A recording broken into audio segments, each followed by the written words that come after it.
Personagens. Um oferecimento Auto Panambi. Conheça o Virtus. Desenhado para ser seu. Venha fazer um best drive na Auto Panambi.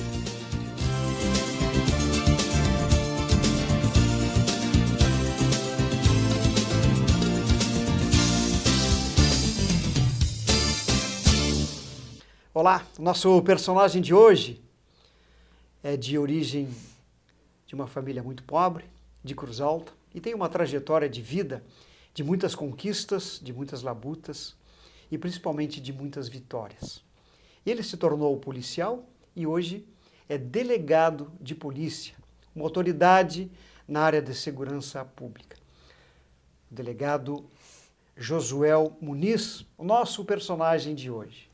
Delegado, obrigado por aceitar nosso convite, por participar dessa nossa conversa. Eu que agradeço. O senhor tem essa trajetória muito interessante, essa história de vida que tem aí uma caminhada de superações, de dificuldades, mas acima de tudo, essa capacidade de enfrentar e encarar os obstáculos todos de uma forma muito positiva.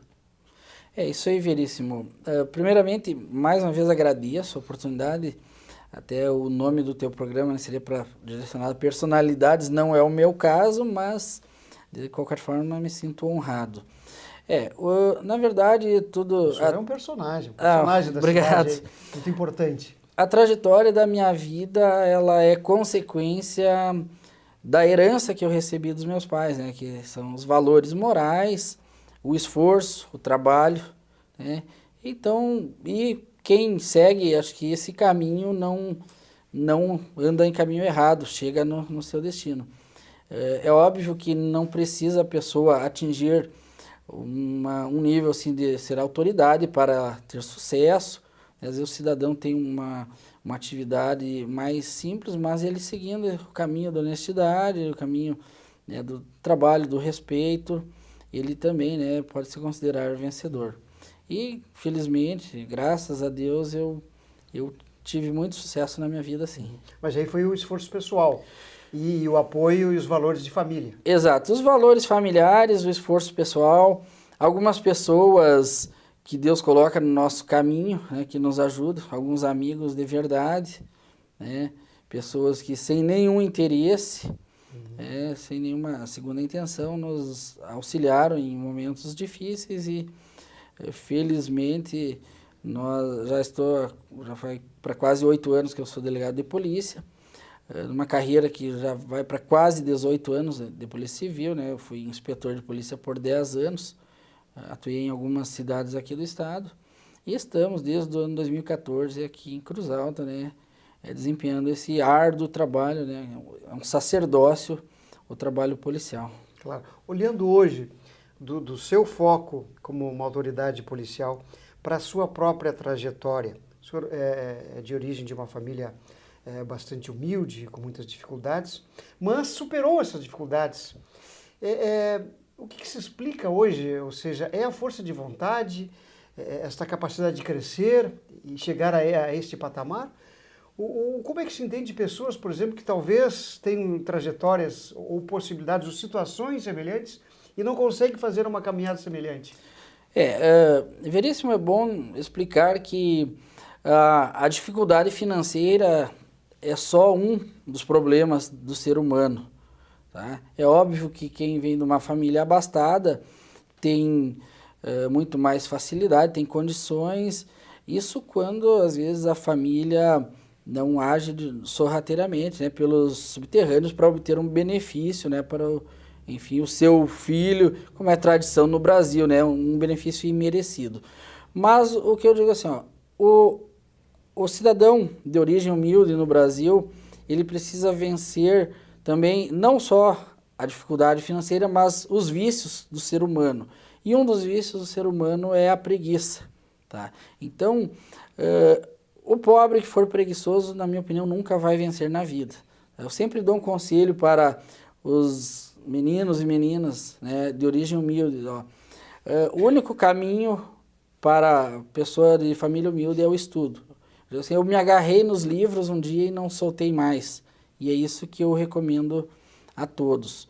Então, não dá para comparar a situação de quem vem de uma condição socioeconômica boa com alguém que vem de uma família humilde. Por isso que vencer essa, vamos dizer, a preguiça de estudar, a preguiça de trabalhar, porque muitos querem vencer na vida, mas não querem fazer esse esforço, né? E eu acho que está aí, né, o segredo, que na verdade não é segredo. Os atalhos, às vezes, são perversos, né, e desviam o caminho, ao invés de encurtar caminho. Exatamente. E os atalhos, na verdade, além de serem antiéticos, na verdade, se todos quiserem fazer atalhos, aquele de origem pobre nunca vai conseguir fazer um atalho, porque ele sempre vai estar em desvantagem. Pega o filho de uma empregada doméstica e o filho de uma alta autoridade política, né? Imagina qual vai conseguir lá um cargo, alguma coisa lá assim, sem esforço, sem nada. Não vai ser o filho da empregada doméstica, esse vai ter que se esforçar, né? Já o filho do figurão lá, sempre se cria alguma coisinha aqui ou ali, né, na estrutura estatal, de preferência, né, para que ele fique abrigado. Agora, o senhor falou em preguiça, e eu tenho que fazer esta questão no sentido de que esses dias aí uma autoridade aí brasileira disse que a indolência, a preguiça, a indolência, enfim, é quase que genética nossa do Brasil. Enfim, e aí, como é que se encara isso? Eu não posso repetir... Embora esta seja uma avaliação, claro, já ultrapassada. Claro, eu não posso repetir as palavras dele, mas eu conheço muita gente preguiçosa, né, que não quer estudar, não quer trabalhar, quer viver, né, às custas, né, ou da sociedade, seja cometendo crimes, ou da sociedade arrumando, como eu disse, um benefício estatal imerecido e desnecessário que o Estado tenha, né, aquela estrutura. Então, eu acho que isso está um pouco, né, na cultura do brasileiro. Eu só não posso dizer nas palavras dele, né, de que se é essa ou aquela raça ou etnia ou origem, né? Mas infelizmente nós temos um pouco disso. Claro. Mas como é que se supera isso? Como é que se enfrenta isso? Se é uma questão histórica, quase que genética? Na verdade é um esforço individual, tu não vai esperar que venha do conjunto da sociedade, né? Porque, como eu disse, existe problemas, né? Isso é a minha opinião pessoal apenas, naquela classe mais baixa, mas existe na classe alta. A classe alta, ela é dissimulada, ela é hipócrita, né? Então, por exemplo, dificilmente um filho de um rico vai furtar. Eu vou dizer, ele vai arrumar um cargo de confiança aqui ou ali, né? Mas o indivíduo tem que fazer um esforço e, se ele tiver sorte de nascer num lar onde os valores morais sejam firmes, e eu tive, né, essa bênção, então, em momento algum na vida eu pensei em ir para o caminho errado, porque os valores foram muito sólidos. Nós vivemos uma sociedade hoje de desvalores, de desconstrução dos valores, inclusive da própria família. Exatamente. A destruição da família é vista a olhos nus. Eu não sei veríssimo aonde isso vai parar, mas na medida que a família se destrutura cada vez mais, a sociedade também se dilacera e o resultado é criminalidade, corrupção, indolência, né? Os vícios do ser humano vão superando as virtudes. Pois é, e aí nós entramos na questão da segurança. O senhor que tem toda essa experiência de trabalhar com a criminalidade, o bandido é bandido porque não teve oportunidade? Muitos dizem isso, esse é o argumento que eles apresentam. Não, esse é um argumento demagogo, né, de politiqueiro que quer angariar votos, onde ele pinta um coitadismo. Não, o bandido é bandido porque ele escolheu essa vida. Como eu disse, ele não quer fazer como eu, tu e tantos outros milhares ou milhões de cidadãos que enfrentam a vida, o dia a dia, né, levantam cedo para trabalhar, mesmo ganhando pouco, enfrentando todas as adversidades. Não, ele acha que pode viver uma boa sem ter que fazer esse esforço. É uma escolha, né? E aí há essa questão, como eu já falei, se fosse assim, então não haveria bandidos ricos. Vamos pegar os bandidos da Lava Jato, ninguém ali é pobre, né? Eles vieram milhões ou até bilhões. Então, a vida de criminoso é uma escolha. Isso independe da questão social. Independe da questão socioeconômica. Eu conheço pessoas paupérrimas que são honestas, pessoas de classe média alta que são desonestas, né? Já investiguei, já aprendi na condição de policial, já fiz isso. E aí? Então, vamos explicar como, né? Na verdade, essa ideia é uma espécie de determinismo sociológico, onde eles deixam implícito, não, se tu nasceu pobre, a probabilidade de tu ser bandido é grande. O que é uma mentira, né? Porque tá dizendo que o pobre está predestinado a ser bandido, salvo se acontecer um milagre na sua vida. Pois é, bom, agora, delegado, e aí nesse contexto, o bandido rico, o bandido com dinheiro, ele tem mais privilégios diante da justiça em relação ao bandido pobre, por exemplo? Ele tem muitos privilégios, né? Dificilmente ele vai para a cadeia, porque, como eu disse, o nosso elitismo, né, que é uma cultura bagaceira, para falar um termo bem popular, ele privilegia esse pessoal, né? Então, as cortes superiores, né, no Brasil, elas trazem todos os privilégios da lei. Experimente você, se tu te envolver qualquer situação criminal, que eu sei que tu não é disso, né? Aí interpor um habeas corpus no Supremo Tribunal Federal, o teu habeas vai apodrecer. Fica numa fila ad eternum lá. Exato. Aí esses bandidos milionários ou bilionários, em uma semana está pautado, né, e julgado, sempre conseguiram ideologizar o direito de modo que pode até inverter o seu significado, né, desde que seja para beneficiar um bandido desses milionários. Claro, ou seja, nós temos então, de fato, hoje no Brasil, um sistema de castas. Temos um sistema de castas e não é definido pelo mercado, pelo livre mercado, pelo que alguns chamam de capitalismo, não. É definido pelo Estado. Então, o poder estatal, obviamente que ele seleciona esses corruptos de alta plumagem, né, e o resto é o resto. Então, assim, nós somos cidadãos de segunda ou terceira categoria.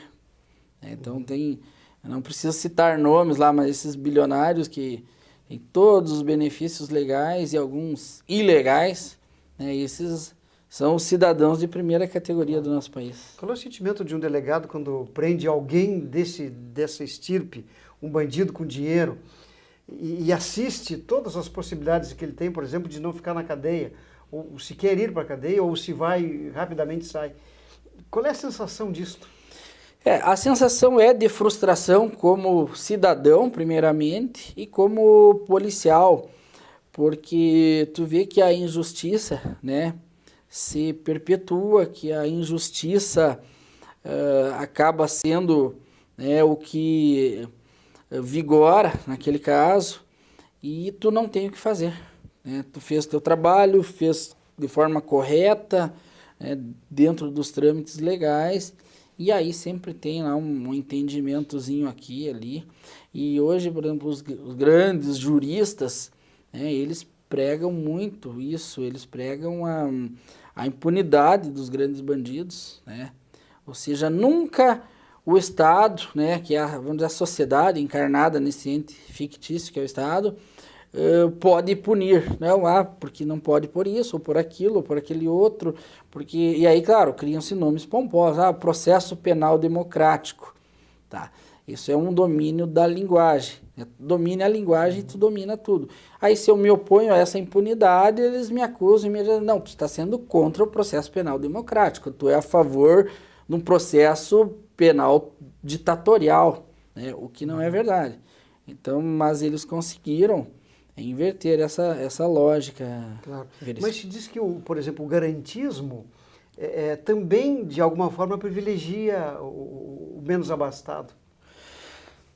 Não é que privilegia o menos abastado. O garantismo penal, ele privilegia o bandido, de um modo geral, né? Mas sempre é uma margem para esticá-lo em favor do bandido bilionário, né? Mas certamente ele beneficia o delinquente comum aí do nosso dia a dia. Então, graças a isso que nós vemos assim, a impunidade e a criminalidade aumentando, porque o marginal, né, o delinquente não tem medo mais da punição. Quando nós prendemos, às vezes ele pode ter cometido um latrocínio. Por exemplo, como foi o caso daquele vigia que foi morto aqui na nossa cidade há pouco tempo, né, na frente de uma joalheria. Né, os bandidos foram presos e eles disseram ali em conversas informais, não, daqui a uns dias nós estamos na rua. Né? E eles têm razão, eles não estão mentindo. Daqui a alguns dias eles estarão em liberdade. Claro. Agora, conviver nesse mundo e com o submundo da violência, da criminalidade, como não se contaminar com esse ambiente? No primeiro eu digo assim, ó, nós policiais somos humanos, isso é o óbvio. Depois que tu é policial, uma vez tu nunca mais será a mesma pessoa, tá? Porque a tua visão, né, se amplia, tu vê mais de perto a angústia de uma família que caiu nas vítimas de um delinquente, a tristeza, às vezes, de um pai de família que trabalha, ganha um pouco mais de salário mínimo e teve o seu bem roubado, tá? Mas tu precisa ter força, precisa ter profissionalismo para justamente não se contaminar, não misturar sentimentos pessoais com atividade profissional. Mas, de fato, nós não somos máquinas, não somos robôs. Tu nunca mais será a mesma pessoa. Ainda mais, assim, óbvio, né, que esses crimes cruéis. Eu digo, só quem está ali no local do crime e vê, por exemplo, um pai abraçando o cadáver de um filho e chorando, dizendo que só quer justiça. Isso, inquérito nenhum, processo nenhum, professor na frente lá de uma turma na faculdade é capaz de transmitir o que tu vê ali. Claro. Diante de tudo isso, delegado, a sociedade hoje desacredita na justiça, mas se deve de fato achar que a justiça vai fazer justiça mesmo no Brasil? Eu acho que o cidadão, né, a sociedade deve acreditar que é possível mudar esse quadro. Tá? Mas sendo bem sincero, e até desagradando talvez alguns, infelizmente, se qualquer cidadão que venha a sofrer a perda de um ente querido, não há uma justiça de fato, na minha opinião. E aqui não estou criticando nesse ponto o judiciário, é o sistema de justiça criminal como um todo. Porque eu penso assim que a punição, óbvio que não vai trazer aquele teu ente querido, né, de volta, mas vai te dar pelo menos uma sensação, bom, ele não ficou impune. E na verdade não é isso que vai acontecer, né? O delinquente vai ficar uns dias preso, pode ser uns meses que seja, ou pouquíssimos anos, aí já obtém um benefício penal, aí em cima desse benefício mais outro, e quando vê, esvaziou-se a função da pena, né? Uma delas que seria uma retribuição, um castigo. Né? O senhor acha que essa avaliação de que o crime organizado hoje está se sobrepondo ao Estado é uma avaliação correta? Eu acho que aos poucos ele está se sobrepondo e antes que alguém critique, pergunte, mas e a polícia? Tu é da polícia, por que não fazem nada?